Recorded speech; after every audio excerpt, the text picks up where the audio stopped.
Un débat auquel, vous le savez, vous pouvez désormais participer via les réseaux sociaux.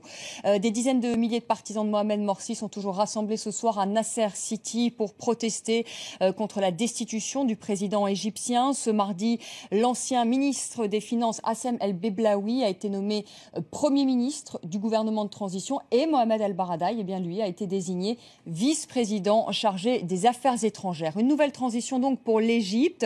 Voilà la situation, un peu plus de 2 ans après la chute d'Hosni Moubarak, et ce alors que les Égyptiens, il faut le rappeler, ont voté à la fois pour des législatives et une présidentielle. La présidentielle, c'était il y a 1 an. Cette nouvelle transition, est-ce le résultat de l'échec des frères musulmans, mais surtout islamisme ou islam politique et démocratie, est-ce compatible? Eh bien, on va en parler ce soir avec nos invités, avec vous en direct du Caire, Mahmoud Azab, bonsoir. Vous êtes le conseiller du grand imam d'Al-Azhar pour le dialogue interreligieux. Al-Azhar, qui, on le rappelle pour nos téléspectateurs, est la plus haute autorité de l'islam sunnite. On va retrouver dans un instant en direct de Londres Tariq Ramadan, qui est professeur d'études islamiques contemporaines à l'université d'Oxford. Auteur, et on le voit à l'image, Tariq Ramadan, bonsoir. Auteur de L'islam et le réveil arabe. C'est aux éditions Presse du Châtelet. Sur notre plateau à Paris, Mohamed Sifawi, bonsoir. Vous êtes journaliste, écrivain, auteur de Mon frère, ce terroriste, un homme dénonce l'islamisme, et c'est aux éditions Kalman Levy. Et enfin, Elia Minsoum, bonsoir. Bonsoir. Vous êtes sociologue, auteur des Nouveaux défis de l'éducation, et c'est aux éditions Les Points sur les i. Avant de commencer ce débat, comme tous les soirs désormais, on va partir place Tahrir, où l'on va retrouver notre correspondante Sonia Dridi. Sonia, bonsoir. Est-ce que vous pouvez nous dire ce soir quelle est la situation dans la capitale égyptienne, au Caire? Eh bien, c'est actuellement l'heure de la prière sur la place Tahrir, mais peu de temps avant, eh bien, c'était une ambiance très festive. Des centaines de manifestants chantaient des chants patriotiques, mais la plupart des activistes victorieux après l'éviction de Mohamed Morsi ont déserté pour l'instant le célèbre Carrefour. Ils sont pour la plupart satisfaits ce soir par la nomination d'un ancien ministre des Finances, Hassem El-Beblaoui, en tant que Premier ministre. Des activistes m'ont confié que c'était un bon choix alors que l'Égypte traverse une grave crise économique. C'est également un choix stratégique pour l'armée qui contrôle une bonne partie de l'économie du pays et qui espère donc qu'elle se remette rapidement en marche. Et ce soir, la plupart des révolutionnaires sont soulagés, satisfaits que Mohamed El-Baradei, ancien célèbre opposant sous le régime de Moubarak, puis opposant aux frères musulmans, obtiennent aujourd'hui, ce soir, un poste clé. Il devrait être nommé vice-président pour les affaires étrangères.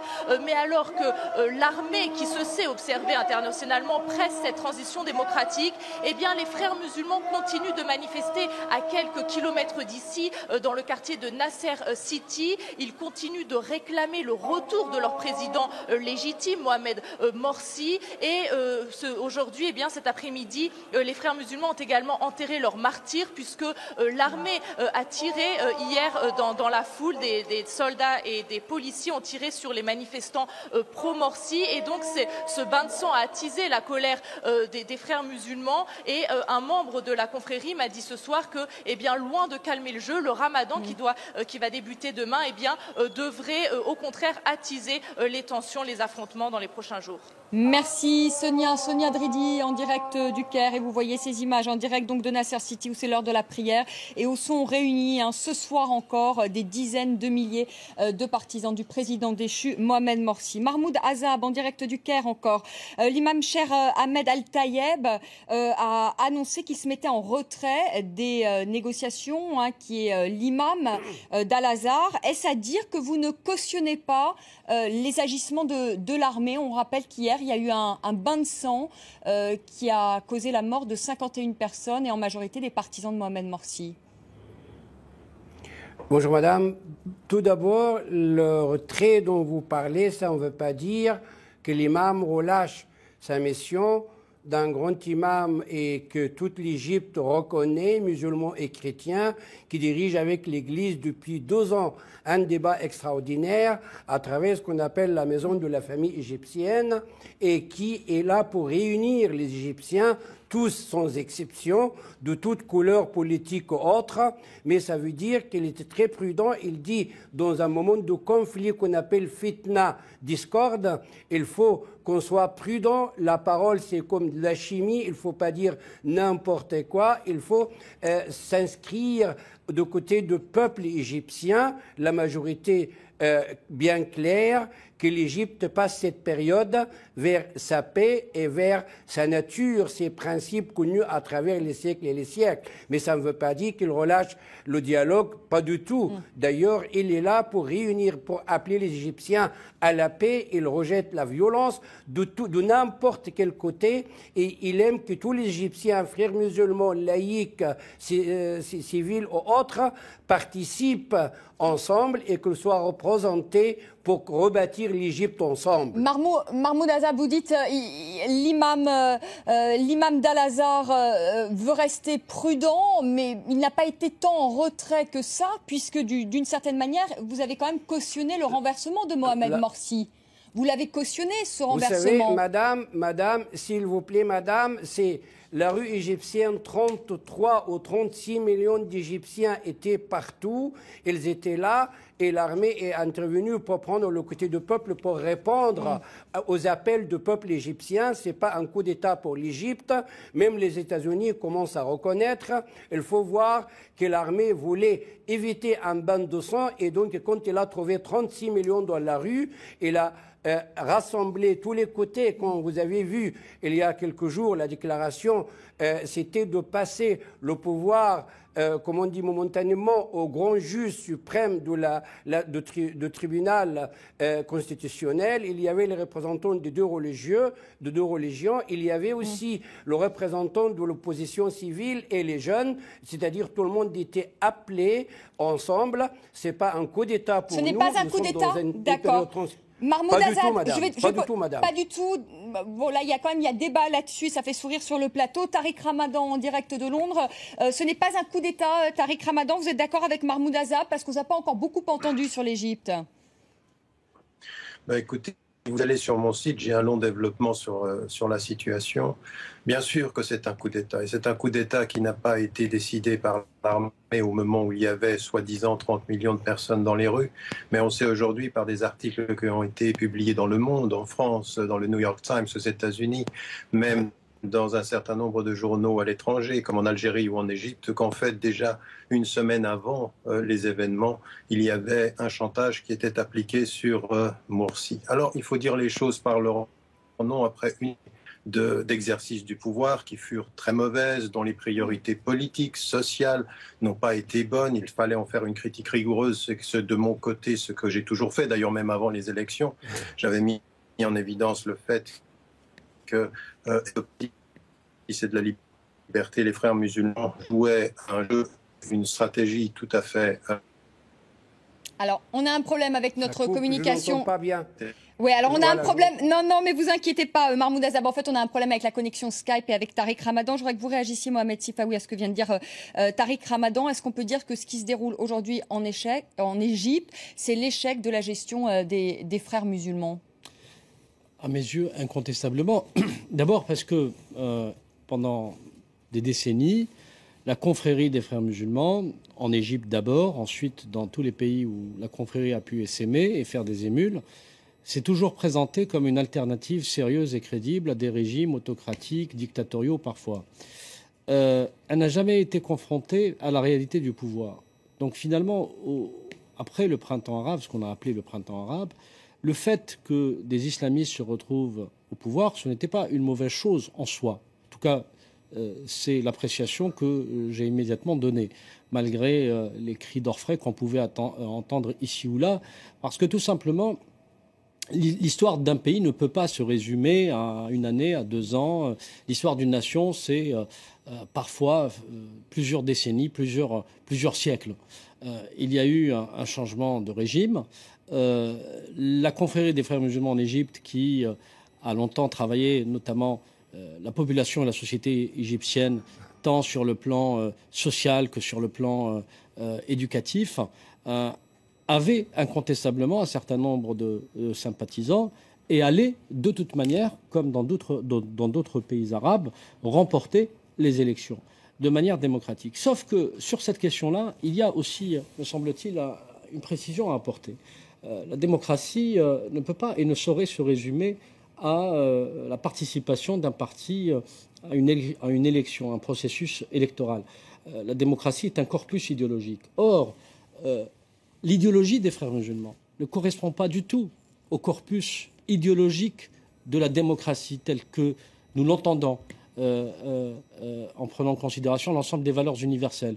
En d'autres termes, la liberté de conscience, la liberté personnelle, individuelle et collective, les libertés de manifester, de critiquer, la liberté de blasphémer, la liberté de croire ou de ne pas croire, tout cela, tous ces ingrédients, si vous voulez, font partie du corpus démocratique. Or, tous ces ingrédients-là ne sont pas respectés par la pensée des frères musulmans.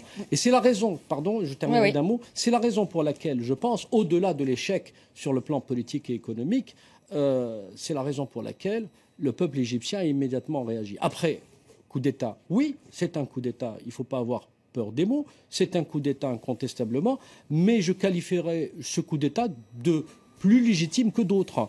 Il y a des coups d'État où on ne voit pas l'intervention d'une armée, mais on voit l'endoctrinement qui peut être fait sur une société qui est trompée par des idées et un prêt-à-penser comme le font souvent les islamistes et qui arrivent à s'accaparer le pouvoir par la tromperie aussi. Ce sont d'autres formes de coups d'État. Mais en Égypte, incontestablement, c'est un coup d'État. Oui. El Yamin Soum, je voudrais que vous réagissiez à ce que vient de dire Mohamed Sifawi. Est-ce que vous êtes d'accord pour dire que l'idéologie des frères musulmans n'est pas en adéquation avec ce corpus démocratique dont vient de parler Mohamed Sifawi? Il faut qualifier les choses. C'est clairement un coup d'État. Monsieur Azab disait les États-Unis sont en train de revenir là-dessus. Les États-Unis sont en rien une caution morale à ce qui peut être un coup d'État ou pas, puisque eux-mêmes ont été des acteurs. Eux-mêmes, je vais m'exprimer. Eux-mêmes ont été des acteurs de coup d'État. L'un des plus spectaculaires, c'était le 11 septembre 1973 avec l'installation de Pinochet. Aujourd'hui, avec le recul historique qu'on a, on sait qu'il y a eu l'installation d'un certain nombre de régimes. Donc c'est un coup d'État. En Égypte, aujourd'hui, l'armée contrôle 30% de l'économie. Ce qui veut dire que la question aujourd'hui qui se pose essentielle, au-delà de la question bien évidemment d'un certain nombre de respect des principes démocratiques des frères musulmans, et puis sur la question par exemple du blasphème, on a une législation différente en Grande-Bretagne où cela constitue un délit et ça n'empêche pas la Grande-Bretagne d'être un délit. Est-ce que l'idéologie des frères musulmans, est-ce qu'elle est en adéquation avec la démocratie, avec les valeurs démocratiques? Au-delà de l'idéologie, il faut interroger les pratiques. Les frères musulmans aujourd'hui n'ont pas eu le temps. Je veux dire, ce qu'il aurait fallu faire, c'est des élections ou aller plus loin. Imaginez, en France, François Hollande a été élu à peu près avec le même score que Mohamed Morsi. Il y a eu des résistances à la question du mariage pour tous. Il y a eu, même au sein de l'armée, c'est sorti dans la presse il y a quelque temps, une volonté de faire un coup d'État chez un certain nombre de militaires catholiques proches de l'extrême droite. Imaginez dans quelle cacophonie on serait aujourd'hui. La question qui est essentielle, c'est qu'aujourd'hui, on a une idéologie qui, certes, on peut questionner sur tout un tas de points, notamment sur la question de la pluralité religieuse dans le pays qui comporte la plus importante minorité chrétienne des pays arabes. Mais la question de l'exercice du pouvoir, c'est qu'ils ont été élus. On ne peut pas dire qu'il y a des élections et un an après, on leur retire. Je veux dire, c'est du grand n'importe quoi. Quand bien même il y aurait un mouvement populaire, dans ces cas-là, il faudra aller vers autre chose. Aux États-Unis, il y a quelque chose qui s'appelle le recall, ou le mandat impératif. On peut exiger un référendum lorsqu'on est en désaccord. Donc ça, ce sont les exigences de la démocratie, la question qui se pose et qui se pose à ces mouvements-là. Une fois, puisqu'ils étaient dans l'opposition, parfois ils l'ont payé cher, notamment en Égypte, les frères musulmans. La question qui se pose, c'est que maintenant, pour eux, c'est est-ce qu'ils sont capables de poser les principes d'une démocratie? Mais là, je veux dire, en un an d'exercice de pouvoir, on n'a pas pu le voir. Et là, l'armée est en train de confisquer. On s'est quand même rendu compte, pardonnez-moi, quand même de certaines choses. On a quand même vu un président qui a voulu s'accorder les points pouvoir en novembre 2012. On voit quand même qu'il y a eu des atteintes quand même à la liberté. Voilà, on ne peut pas dire que c'est vraiment en adéquation totale avec l'esprit démocratique. Oui, mais à partir de ce moment-là, il faudrait revoir complètement les règles du jeu. C'est-à-dire que si on part de ce principe-là, on peut repartir sur la question des élections anticipées, sur la base d'un référendum. Un coup d'État de cette manière aussi brutale risque de plonger, je pense, l'Égypte dans un scénario de violence. En plus, on a le recul historique. La question centrale, vous avez raison, parce que la question centrale à poser, finalement, c'est faut-il agréer des partis qui instrumentalisent la religion et le sacré comme parti politique, comme formation politique. La question centrale, c'est de savoir est-ce qu'un parti qui s'accapare, qui prend en otage une religion qui est, dans le cas de l'Égypte, partagée par une majorité, et qui s'autoproclame finalement détenteur exclusif ou quasi exclusif de la parole divine, est-ce qu'il a le droit d'exercer d'intervenir dans le champ politique? Moi, ce que j'ai toujours défendu, parce qu'on a eu un précédent en Algérie, on a eu un précédent quasi similaire en Algérie, quand un parti islamiste avait remporté les élections, ces dernières ont été stoppées par une intervention de l'armée que j'avais soutenue à l'époque, parce que tout simplement, sans être pour autant militariste, je considère qu'un parti qui s'approprie le discours religieux et le divin n'a pas à être légitimé, à être agréé comme parti politique. Mais, je terminerai par ça, le problème va se reposer encore une fois en Égypte, mais aussi ailleurs. Ces régimes-là, militaires, ont tout intérêt à faire exister ce type de formation politique, parce que leur existence dépend finalement aussi de ce bicéphalisme qui va laisser le peuple dans un choix cornélien entre les tenants de l'islam politique et incarnés donc par les frères musulmans et d'autres salafistes, et les tenants de l'autoritarisme et de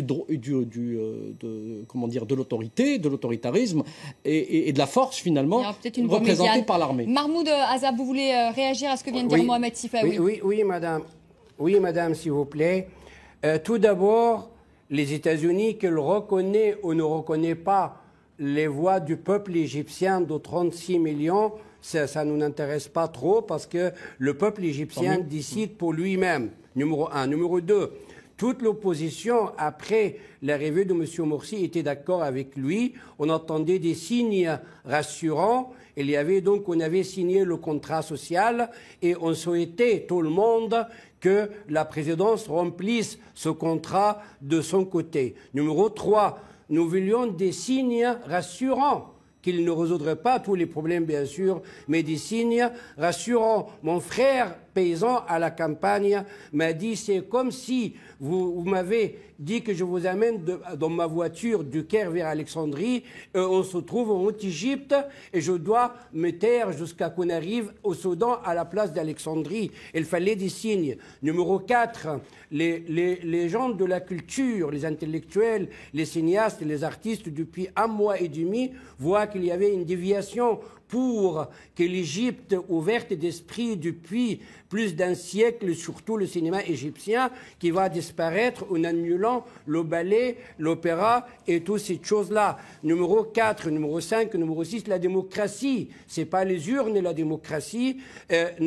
Finalement, nous disons que le peuple égyptien a ses valeurs depuis des siècles et des siècles. Il y a un seul islam dans le monde, mais il y a des cultures islamiques et des civilisations islamiques. Chaque pays a le choix de prendre la forme avec laquelle il était habitué. Les Égyptiens ne sont pas un peuple violent du tout. Et ce qui est arrivé, on appelle, ou vous appelez pas, comme M. Ramadan et d'autres appellent coup d'État. Finalement, les 36 millions dans la rue, il ne fallait pas ignorer le pouvoir. M. Sisi n'a pas pris le pouvoir. Il a mis un juge et tous les représentants de la société civile étaient là. Il faut lire le document d'Al-Azhar. Al-Azhar dirigeait aussi avec des intellectuels un État national, démocrate, constitutionnel et moderne. Nous voulons ni un État religieux, ni un État militaire, madame. Et une voix médiane. On va en parler dans la seconde partie. On va en parler dans la seconde partie du débat. Je donnerai la parole aussi à Tariq Ramadan, évidemment. On avait perdu la liaison avec lui en direct de Londres. On se retrouve dans un instant et on se quitte sur ces images en direct de Nasser City, où sont réunis toujours ce soir des milliers de partisans de Mohamed Morsi.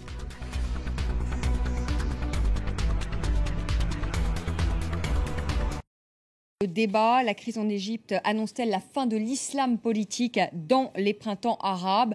Eh bien, nous poserons la question dans un instant à nos invités. Mais avant cela, je vous propose d'écouter la réaction de Christian Estrosi, qui est député maire UMP de Nice, pour qui islam et démocratie ne sont pas compatibles. C'était dimanche sur le plateau de nos confrères d'Europe 1 iTélé Le Parisien.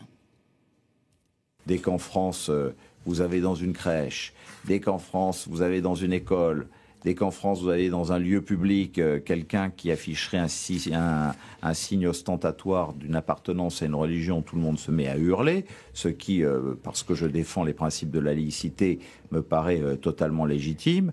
Et lorsqu'on se balade à l'étranger, on va dire, pour séduire son interlocuteur, après tout, ça me paraît parfaitement compatible. Moi, quand je vois au nom de l'islam ce qui est en train de se passer en Égypte, ce qui est en train de se passer dans un certain nombre de pays du Moyen-Orient ou du Maghreb, je suis particulièrement inquiet et donc pour moi, c'est totalement incompatible.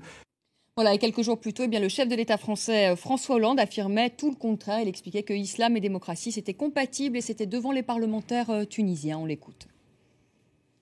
La France sait que l'islam et la démocratie sont compatibles. La France sait aussi que l'identité tunisienne se nourrit d'apports multiples et que le progrès politique, économique, social demande la participation de tous dans la démocratie, dans le respect des libertés, dans l'égalité des droits. Tariq Ramadan, dans votre dernier ouvrage, vous dites que l'islam politique jouit d'une légitimité historique pour s'être opposé aux dictatures.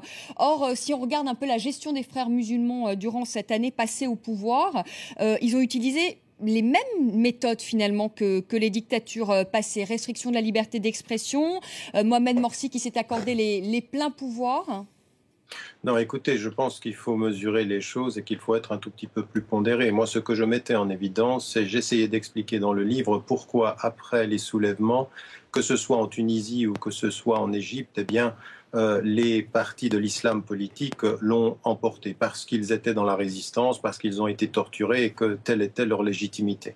Maintenant, ce qu'ils ont fait, les erreurs qu'ils ont fait pendant toute cette année, il est évident qu'il y en a eu. Maintenant, de là à les comparer à la dictature de Moubarak, ça ne peut pas être le cas. Je pense qu'il y a des erreurs qui ont été faites, il y a des priorités politiques qui n'ont pas été données, il y a eu des restrictions par rapport aux libertés, c'est vrai, mais il n'y a pas eu ce qu'il y avait sous le régime de Moubarak. Maintenant, le point que j'aimerais mettre en évidence, qui est un tout petit peu risible dans notre discussion, c'est d'essayer d'expliquer aujourd'hui par l'accès de l'islam politique au pouvoir que finalement on se pose la question de savoir si il y a une possibilité de voir les musulmans accéder à la démocratie. D'abord, c'est faire fi de tout ce qui se passe, que ce soit dans l'Afrique noire, que ce soit en Indonésie, que ce soit en Turquie, où on peut être critique, mais on doit reconnaître qu'il y a effectivement des processus démocratiques réels.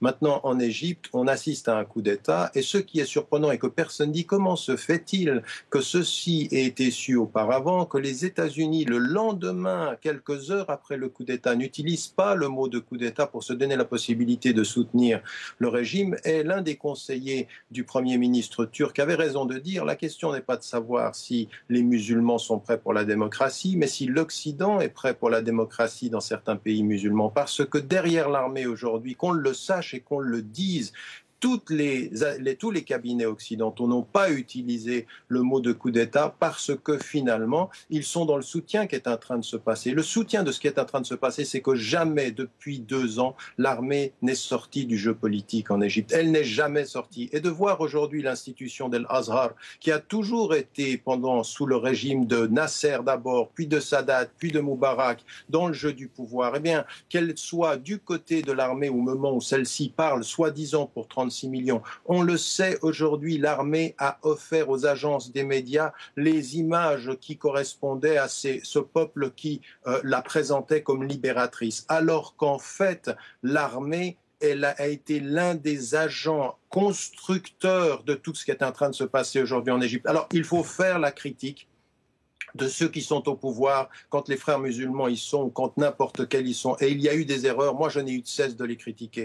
Mais qu'on ne vienne pas aujourd'hui nous légitimer un coup d'État en nous laissant entendre que seul le peuple a décidé. J'aimerais poser une question. Comment se fait-il que pendant les 4 mois qui ont précédé les soulèvements, il y avait des pénuries de pétrole, il y avait des pénuries d'électricité, il y avait pénurie même de nourriture, et que tout de suite après le soulèvement, c'est-à-dire maintenant, il y a 3 jours, il n'y a plus de pénurie d'électricité. Comme par hasard, l'électricité serait revenue. Qui a joué ce jeu-là? Donc il faudrait, de ce point de vue-là, non pas mettre la critique sur la dictature de ce qu'a fait Morsi, parce que ça n'en était pas une, malgré tous ses défauts. Il faut mettre aujourd'hui l'accent sur un jeu très très malsain qui s'est passé en Égypte et qui fait revenir aujourd'hui derrière la société civile l'armée comme étant l'un des principaux acteurs de l'ensemble de ce qui est en train de se passer. Mohamed Sifawi, vous voulez réagir à ce que vient de dire Tariq Ramadan? Oui, enfin, tout en souriant, je me dis que quelqu'un comme Tariq Ramadan, qui connaît bien... Ne souriez pas, oui, vous avez soutenu l'armée en Algérie et c'était beau. Qui connaît bien, voilà, dès qu'on lui apporte la contradiction, ça c'est le grand démocrate Tariq Ramadan, dès qu'on lui apporte un peu la contradiction, il s'énerve. Des militaires algériens. Non, si vous permettez, laissez-moi parler. Ce qui me fait sourire, c'est qu'en fait, Tariq Ramadan, qui se dit très... quelqu'un de très ouvert, admirateur des démocraties occidentales. D'ailleurs, il nous parle de Londres, fief de la démocratie occidentale, si on pouvait la qualifier ainsi. Il est quand même curieux de l'entendre trouver tous les euphémismes, toutes les simplifications pour atténuer le caractère, je dirais, autoritaire, ultra-autoritaire de Mohamed Morsi et des frères musulmans. Alors oui, Moubarak était un affreux dictateur, mais Mohamed Morsi n'est pas moins affreux dictateur que lui.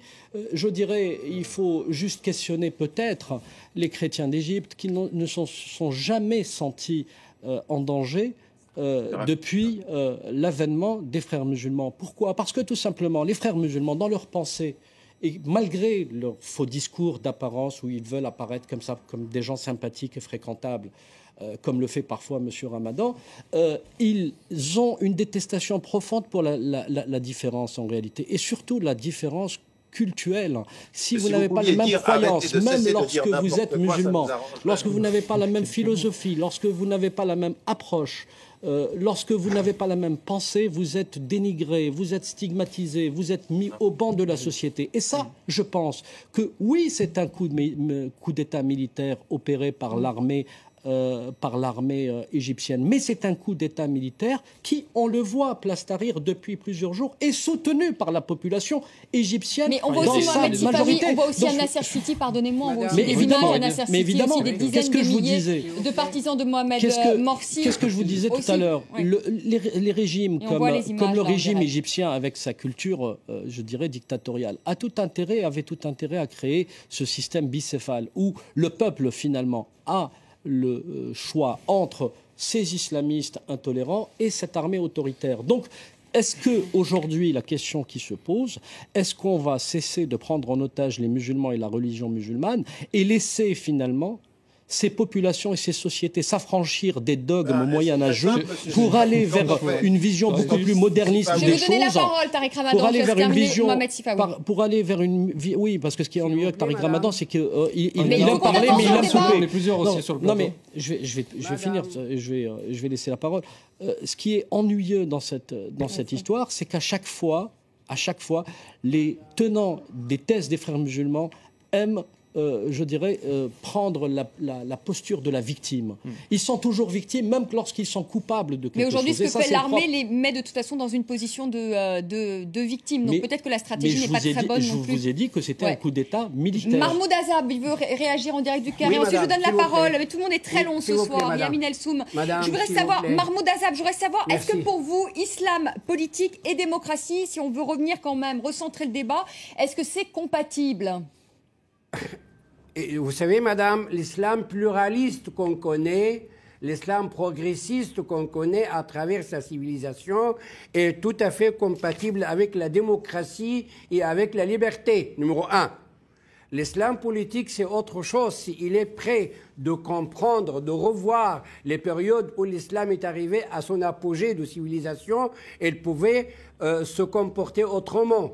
Numéro 3, ceux qui ont voté pour M. Morsi, ils voulaient fuir le reste de Moubarak et tout le monde était consolé tout de suite après sa nomination ou son arrivée au pouvoir. Mais je répète, on entendait des signes rassurants et le peuple n'a pas très bien vu.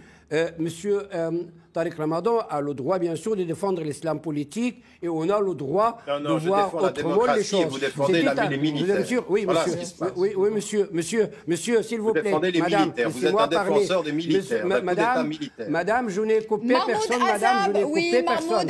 Je n'ai coupé personne. C'est à vous, voilà. C'est à vous. Donc, d'accord, c'est une expérience, mais les frères musulmans ou tout parti politique peuvent revenir participer dans la première essai, la première leçon de démocratie qui est toute récente en Égypte. Ils peuvent revenir une fois qu'on s'installe, que l'Égypte retrouve sa place toujours civile, démocrate, comme un siècle reconnu par tout le monde. Avec le début de la démocratie, on peut aller s'entendre, voir, dialoguer, participer, mais personne ne peut prétendre qu'elle a la vérité absolue entièrement et qu'elle exclut les autres. On veut exclure personne. Les Coptes en Égypte aussi sont maintenant présents dans la rue. Ils participent dans le peuple égyptien parce que la religion, ni la musulmane, ni la chrétienne, ne peut pas remplacer la patrie. Ils ne sont pas contradictoires. La citoyenneté qui était reconnue en Égypte depuis des siècles doit retrouver sa place. Tout le monde est appelé à participer. On n'a pas peur. On va vivre ensemble, frères musulmans et autres. Ils doivent venir participer. Autrement, la jeunesse, surtout les jeunes des frères musulmans, ne sont pas tous d'accord avec cette expérience. Ils veulent revenir avec leurs amis de Tamarroud pour participer dans une nouvelle Égypte libre et démocrate, autrement, sans fanatisme, sans extrémisme, sans rien. Yamin Alsoum, Mohamed Sifawi disait tout à l'heure que finalement le religieux devait sortir du champ politique, si je vous ai bien entendu. Mais il y a des modèles où ça fonctionne. Il y a le modèle turc quand même, où islam finalement et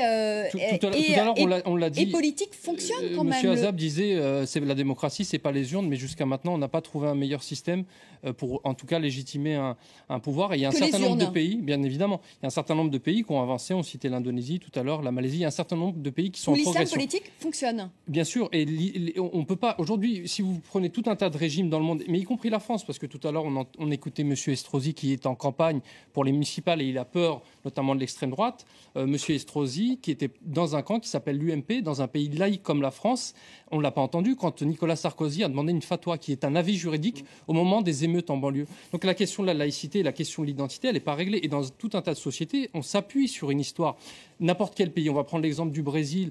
On peut pas, les présidents ne peuvent pas se passer du poids de l'Église. C'est comme ça. Il y a une histoire. Maintenant, la question qui se pose effectivement pour les mouvements qui se réclament de l'islam politique, c'est le respect d'un certain nombre de libertés individuelles, le respect de la liberté de la presse, de l'opinion, etc., des principes démocratiques. Et donc c'est compatible. Mais là, la question, le cœur du débat, c'est l'armée. 30% de l'économie est tenue. C'est un coup d'État militaire. On ne peut pas dire il y a un an, il y a des élections. Après, on passe. Bien sûr, bien évidemment que c'est compatible. C'est compatible avec n'importe quelle identité. Il n'y a pas d'ADN, il n'y a pas un gène musulman. La démocratie, c'est. Et là, aujourd'hui, qu'est-ce qu'on voit? On entend partout. Estrosi, voilà, c'est pas compatible. On confond tout. C'est-à-dire qu'aujourd'hui, on serait dans une confusion. Je vais revenir juste sur l'exemple algérien parce qu'on a le recul aujourd'hui sur l'histoire qu'on n'a pas forcément sur l'Égypte pour comprendre les jeux de coulisses. L'Algérie, arrêt du processus électoral. Qu'est-ce qui s'est passé? Une partie des islamistes qui basculent dans la violence pour dire on nous a volé la victoire. Et aujourd'hui, qu'est-ce qui se passe? Ils ont gagné, les frères musulmans algériens, par le bas, parce qu'aujourd'hui, la religiosité, elle est dans les discours de l'ensemble de la classe politique algérienne. Donc, ça a été une confiscation qui, à mon sens, n'a pas été légitime, puisqu'ils ont gagné. Et aujourd'hui, n'importe quel dirigeant des pays arabes, mais pas seulement, utilise la religion ou l'identité. Et c'est le débat qu'on a eu en France. Tout à l'heure, monsieur disait la question des Coptes en Égypte. Bien évidemment que c'est une question très sérieuse, puisqu'il y a une minorité qui est en souffrance. C'était une question qui se posait aussi sous Nicolas Sarkozy, parce qu'on a eu tout un tas de débats sur les musulmans.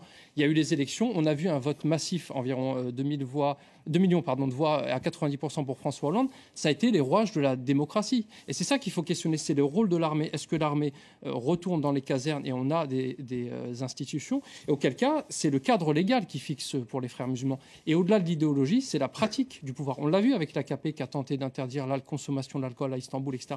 Entre l'idéologie et ensuite la pratique, il y a une différence parce que la pratique du pouvoir, elle est plus complexe. Aujourd'hui, il y a une société civile, peut-être une société aussi plus mature, qui a une trentaine ou une quarantaine d'années. Il faut faire très attention à ce que dit Estrosi, qui fait partie d'un camp qui a instrumentalisé l'identité, parce qu'on ne fera pas croire l'inverse. On est parti sur un débat. On le sait qu'on ne peut jamais produire une politique moderne sur l'identité. Et donc, c'est ce qui s'est passé avec Nicolas Sarkozy, des débats stériles sur l'identité nationale. Et aujourd'hui, tout le monde légitime ce coup d'État, y compris Tony Blair, que connaît bien M. Ramadan, qui dit que c'était quelque chose qu'il fallait passer par là. Tariq Ramadan, vous dites dans votre livre, l'Occident accepte l'islam politique quand ce dernier accepte les lois du marché. Oui, parce que l'Arabie saoudite, le Qatar, même Bahreïn, même les Émirats, ce sont des pays où il y a une idéologie islamiste de l'islam politique. La démocratie n'est pas islamique, pas d'élection.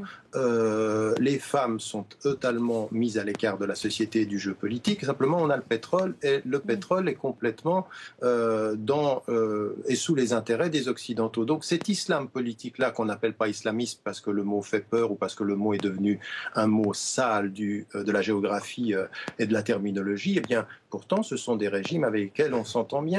Maintenant, il faut qu'on cesse les simplismes. Souvent, quand on m'interpelle, quand on est dans un processus et qu'on défend un processus, moi, je ne suis pas ici pour défendre les frères musulmans, contrairement à ce que dit Sifa. Moi, j'ai une position d'analyse. Et ce que je dis aujourd'hui, c'est que quand même, il y a une année, qui est-ce qui est rentré dans le jeu démocratique? Et ils ont eu 51%. Il n'y a pas eu de violence. Ils ont gagné ces élections. Donc, ils ont joué le jeu démocratique. Maintenant, il y a une année déjà, l'armée disait c'est temporaire ces élections. Donc, ils avaient déjà l'idée de revenir. Et puis, on cesse. Alors, quand le peuple n'est pas content, le peuple n'est pas très content de François Hollande. Il suffirait que les gens descendent dans la rue et l'armée aurait le droit de se charger de changer de président parce qu'en une année, il n'a pas fait son travail. Mais Tariq Ramadan, s'il y avait 22 millions de personnes qui signaient une pétition, même en France, il y aurait peut-être un référendum, il se passerait peut-être quelque chose quand même. Non, en tout cas pas l'armée. En tout cas pas l'armée et un référendum. Et en l'occurrence, on se poserait aussi la question de savoir, parce que ceci a été préparé, d'où viennent ces coupures, d'où viennent cette impossibilité de s'en sortir. Donc encore une fois, il ne s'agit pas de dédouaner la présidence, mais il s'agit quand même de respecter des règles de la démocratie et qu'on ne justifie pas n'importe quoi. Maintenant, la question des Coptes en Égypte, elle est absolument pas liée à l'islam politique. Elle était sous Sadat, elle était sous Nasser, elle était sous Moubarak. La question des Coptes et de leur discrimination. Comment? Non, mais attendez, s'il vous plaît. On laisse terminer Tariq Ramadan, Monsieur Azam. S'il vous plaît, je veux dire que El Azhar, qui a longtemps été une institution étatique, ferait bien de ce point de vue-là de ne pas parler trop fort quand il s'agit du discours égalitaire, parce qu'elle n'a pas toujours fait montre d'un discours qui sortait du conservatisme religieux, qu'on se le dise aussi pour El Azhar. Donc, ce qui m'intéresse aujourd'hui, quand on parle de est-ce qu'il est possible d'aller vers des processus démocratiques, oui, mais d'abord, et c'est pour ça que moi je suis absolument contre le discours victimaire, il faut que les acteurs de la vie politique en Égypte, les islamistes comme les laïcs, cessent, et je le dis et je l'analyse dans le livre, cessent la polarisation qui est d'un côté les laïcs qui disent aux autres vous êtes des rétrogrades, et les rétrogrades ou les islamistes qui répondent aux autres nous sommes les gardiens de la tradition, et qu'on pose les vraies questions de la stabilité économique, de la politique éducative, de la politique des femmes, de la politique culturelle, de la politique véritablement régionale. Tout ça est inexistant du débat politique aujourd'hui en Égypte. Une démocratie ne se mesure pas simplement aux élections, elle se mesure à la richesse du débat de la société civile avec l'État et qui doit totalement mettre à l'écart l'armée. Et aujourd'hui, l'armée n'est jamais sortie de ce jeu. Et malheureusement, en Occident, l'allié objectif, c'est l'armée, car c'est elle qui est le maintien de la stabilité. C'est ça le problème. Donc il faut aussi qu'on se pose la question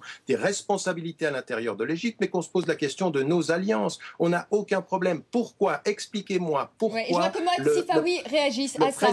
pourquoi le président américain ne parle pas d'un coup d'État? Parce que sa constitution Constitution l'empêcherait de soutenir ce qui vient de se passer. L'armée à qui il donne 1,5 milliard de dollars par année. Qu'on se le dise, ça fait 50 ans qu'ils aident l'armée et tout à coup ils deviendraient des amoureux de la démocratie en Égypte. Ce serait quand même une révolution intellectuelle aux États-Unis qu'on attend de voir. Mohamed Sifawi, très rapidement pour clore ce débat, pour réagir à ce que disait Tariq Ramadan sur le fait que l'Occident accepte l'islam politique quand ce dernier accepte les lois du marché. On voit notamment notre alliance, par exemple, avec l'Arabie Saoudite. Est-ce que là, il n'y a pas un deux poids, deux mesures, c'est-à-dire qu'on crie au là à l'islam politique, ça fait peur, mais quand il y a des intérêts économiques, ça ne nous dérange plus, nous, occidentaux? L'Occident a toujours fait preuve d'ambiguïté et, je dirais, de double discours de manière très cynique. L'Occident, les États-Unis en tête, ont toujours défendu leurs intérêts d'abord et réagi et, je dirais, fixé leur politique selon les régimes auxquels ils font face. Mais au-delà de tout ça, il faut quand même... moi, le discours politique en soi, si vous voulez, ne m'intéresse pas. Ce qui m'intéresse, c'est ce qui ressort de la société civile. Aujourd'hui, la société civile occidentale, en réalité, n'a aucune confiance dans ce qu'on appelle communément les barbus. Parce que tout simplement, on a une histoire, on a du recul par rapport à ce qui s'est passé un peu partout à travers le monde.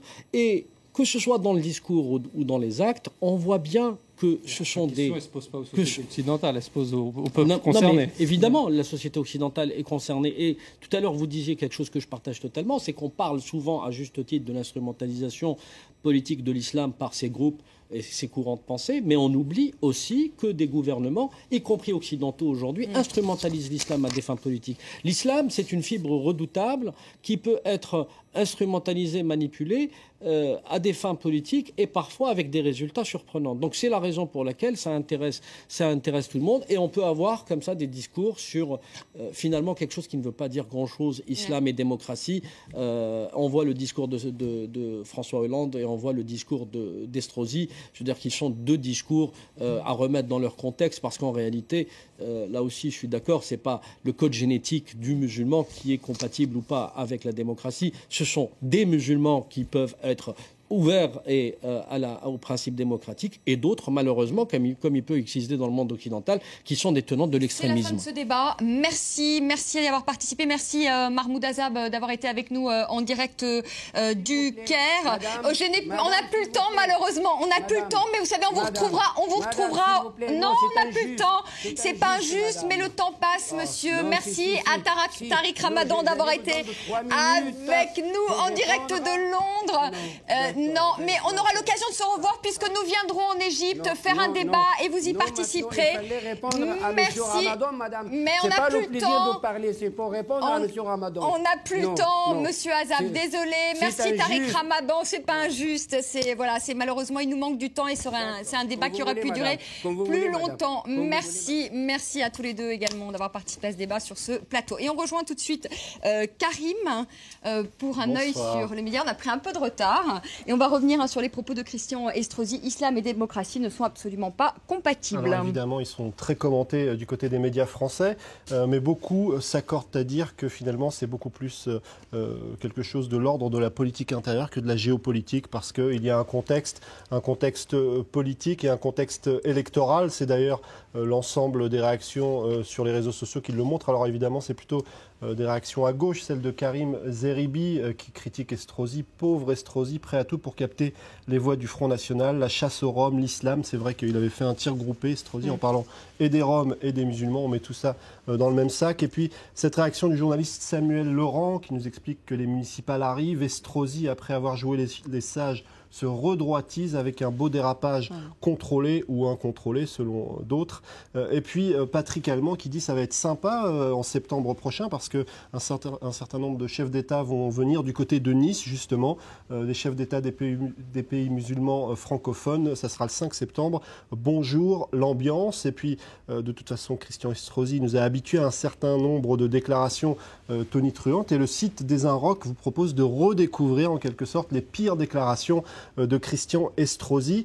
Alors pour ce qui est de cette déclaration de l'islam et de sa compatibilité, il y a quelques articles peut-être qui peuvent être intéressants. Celui-ci sur le site l'expression-dz.com, c'est un journal algérien qui dit qu'il ne faut pas confondre islam et islamisme, et c'est un petit peu ce que fait Christian Estrosi.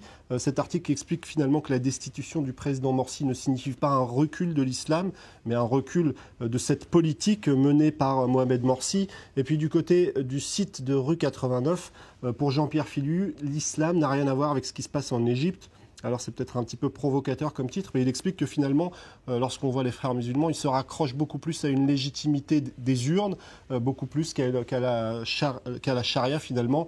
Et en gros, l'idée c'est que même un certain nombre de salafistes ont manifesté pour le départ de Morsi. Ça dépasse un petit peu la simple question de l'islam. Et encore une fois, ne pas confondre islam et islamisme. Et donc, je vais juste vous parler d'une autre polémique qui a été assez présente. Voilà, c'est le ramadan, on va en parler très rapidement. Alors le ramadan en France, c'était un petit peu demain ou après-demain, personne ne savait, en tout cas aux alentours de 12h, 13h, c'était la grande confusion. Finalement, on nous a appris que finalement c'était demain, et le CFCM a désavoué la Grande Mosquée de Paris. Alors ce qui est drôle, c'est que celui qui est à la tête du CFCM, c'est Dalil Boubekir, et celui qui est à la tête de la Grande Mosquée de Paris, c'est aussi Dalil Boubekir. Alors ce n'est pas lui qui avait pris cette décision il y a quelques mois de fixer la date du début du Ramadan, mais c'est vrai que pour beaucoup d'internautes, c'était un petit peu la blague du jour. Certains ont même expliqué qu'on a envoyé Félix Baumgartner aller vérifier si c'était le début du mois lunaire ou pas. Merci beaucoup Karim, c'est court ce soir, hein. Ça sera plus long un peu plus tard, et ça sera plus long surtout demain. Merci encore à tous les deux d'être venus sur le plateau de France 24, à nos invités également en direct du Caire et en direct de Londres pour Tariq Ramadan. Merci à vous de nous avoir suivis. Tout de suite le journal, et on se quitte sur ces images ce soir encore en direct du Caire, de Nasser City, où sont réunis, vous le voyez, des milliers de partisans du président déchu Mohamed Morsi. À demain.